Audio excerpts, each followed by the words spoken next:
गिरदोड़ा और कानाखेड़ा के बीच integrated Mobitech factory स्थापित है। इस फैक्ट्री के कर्मचारियों ने आज फैक्ट्री के बाहर धरना देकर विरोध प्रदर्शन किया। सभी कर्मचारियों का कहना है कि हमें 2.5 माह की सैलरी नहीं दी गई, जिसके चलते हम यह विरोध प्रदर्शन कर रहे हैं। लगातार 4 दिनों से यह प्रदर्शन हो रहा है। सभी महिला पुरुष युवा कर्मचारी फैक्ट्री के बाहर नारेबाजी करते हुए धरने पर बैठे हैं। कर्मचारियों की मांग है कि हमें बाकी सैलरी दी जाए और जिन कर्मचारियों को फैक्ट्री से निकाला गया है उन्हें काम पर रखा जाए। इस समस्या को लेकर सभी कर्मचारी मंगलवार को कलेक्ट्रेट कार्यालय जन सुनवाई में भी पहुंचे थे। इसके बाद भी उचित कार्रवाई नहीं हुई। मेरा नाम विष्णु धनगर है, मैं नलवा से आता हूँ। हम यहाँ इंटीग्रेटेड मोबिटेक जो मोबाइल एक्सेसरीज की कंपनी है इसमें कार्यरत थे। हमको करीबन 2.5 महीने से सैलरी नहीं दी गई। यहाँ पर जब कंपनी प्रबंधक से हमने सैलरी मांगी तो वो एक दो दिन कह के टालते करते हमको 2.5 महीने हो गए। और 2.5 महीने के बाद जब हम सब लोग एक साथ उठ के सैलरी मांगने गए तो उन्होंने जो आगे 15 लोग नेतृत्व कर रहे थे उनको कंपनी से निकाल दिया गया और बोला कि अपना हिसाब कर लो, जाओ, यहाँ पे काम करने की कोई ज़रूरत नहीं है, मैं सैलरी नहीं दूंगा, मेरा जैसे मैं देता हूँ वैसे ही दूंगा, पर मंथ में सैलरी नहीं दे पाऊँगा। कब से हड़ताल पे बैठेंगे आप लोग और क्या चाहते हैं? सर, हम जब तक हमको 15 लोगों को रस्टिकेट किया गया है उन लोगों को अंदर नहीं लेते हैं तब तक, और हमारी सैलरी नहीं देते हैं और हमारी 10 मांगे हैं उन मांगों को पूरी नहीं करते हैं तब तक हम हड़ताल पे बैठेंगे। कितने समय की सैलरी बाकी है? 2.5 महीने की सैलरी बाकी है। लगभग कितने कर्मचारी जिनकी सैलरी बाकी? सर, हम कम से कम 60-65 कर्मचारी हैं जिनकी सैलरी बाकी है। अनुराग जी नलवाया कंपनी मालिक का नाम है और ये बोलते हैं कि मेरे पास पैसा नहीं है, जब पैसा आएगा तब मैं सैलरी दे पाऊँगा। मैं sir integrated Mobitech private limited अपने गिरदोड़ा कानाखेड़ा के बीच में यहाँ पे काम करते हैं हम, और हमको सैलरी के रिलेटेड हम आए थे यहाँ पे। हम 2 साल से काम कर रहे हैं तो यहाँ से ऊपर हो गए, तो इन्होंने हमको सैलरी के लिए मांग की तो इन्होंने हमको सैलरी तो दी नहीं, और हम जो आगे लोग थे 15 लोग जो मीडिया के सामने बात कर रहे थे उनको टारगेट करके इन लोगों ने हमको निकाल दिया यहाँ से। पहले तो अब क्या चाहते हैं आप लोग, किस प्रकार से आंदोलन कर रहे हैं? हम आंदोलन इसलिए कर रहे हैं कि सब लोगों को सैलरी दी जाए टाइम से और सबको लिया जाए वापस जिन 15 लोगों ने निकाला है यहाँ से। मालिक से बात होती, क्या कहते हैं?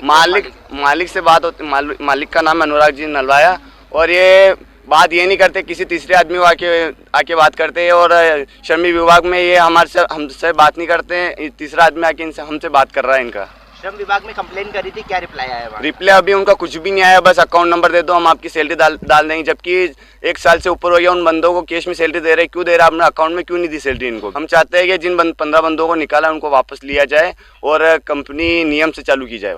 वहीं इस मामले को लेकर फैक्ट्री मालिक अनुराग नलवाया से मीडिया ने चर्चा की तो उन्होंने बताया कि जी ये मामला उठा 4 दिन पहले, जब कुछ 8-10 लोगों के खिलाफ हमने डिसिप्लिनरी एक्शन लेने के लिए शाम को तय किया कि भाई इनके खिलाफ डिसिप्लिनरी एक्शन होना है और इनको हटाना पड़ेगा। वो रोज़ लेट आ रहे हैं, धक्का मुक्की कर रहे हैं वॉचमैन से, काफ़ी सारी उनकी प्रोडक्शन में प्रॉब्लम हो रही थी। उनको जब हटाना तय किया तो उन्होंने रात भर में एक प्री प्लानिंग करके अगले दिन सुबह सुबह इस तरह का हड़ताल का माहौल क्रिएट कर दिया कि भाई फैक्ट्री में सैलरी 2.5 महीने से नहीं आ रही। आप बताओ 2.5 महीने में 15-18 दिन तो इस महीने के कहीं सैलरी मिल सकती है क्या?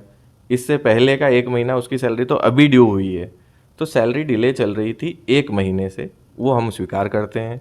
उसका हमने इनको सॉल्यूशन ऑलरेडी दे रखा था कि भाई शनिवार यानी आज इनकी सैलरी होनी थी, लेकिन उससे पहले जो डिसिप्लिनरी एक्शन होना था तो कुछ इन 8-10 लोगों ने मिलके ऐसी प्लानिंग करके बाकी लोगों को भड़का के अपने साथ ले लिया और कई सारी हमारे सामने इस तरह की नाजायज़ डिमांड रख दी जिसको हम पूरा कर ही नहीं सकते। तो हमने कह दिया भैया आपको जैसा करना है वैसा करो।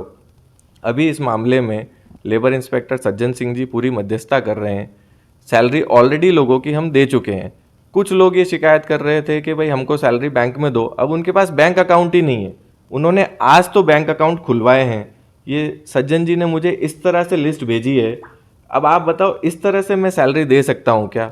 उनको चेक की कॉपी या पासबुक की कॉपी कुछ तो हमको देना पड़ेगा जिस पे हम आधार पे उनको सैलरी ट्रांसफ़र करेंगे। हम तो बाकी सैलरी भी ट्रांसफ़र करने को बैठे हैं।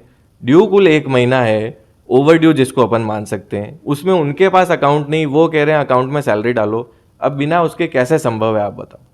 क्या लगता है क्या समाधान निकलेगा? समाधान तो भैया ये अकाउंट नंबर वेरीफाई होंगे, इनके पासबुक चेकबुक की कॉपी आएगी, सैलरी डल जाएगी। इसके अलावा जो भी वो डिमांड अगर कुछ भी कर रहे हैं तो वो नाजायज़ है, वो हम पूरी नहीं कर पाएंगे और जिनके खिलाफ डिसिप्लिनरी एक्शन है वो डिसिप्लिनरी एक्शन होगा। कर्मचारियों की 1 माह की सैलरी बाकी है। शासन द्वारा सब्सिडी नहीं दी गई, जिसके चलते सैलरी 1 माह लेट हुई है। 5 कर्मचारियों के खिलाफ फैक्ट्री द्वारा कार्य में लापरवाही के चलते उन्हें निकाला गया है। जिन कर्मचारियों को निकाला गया है वह कर्मचारी योजनाबद्ध तरीके से सभी कर्मचारियों को भ्रमित कर यह आंदोलन करवा रहे हैं।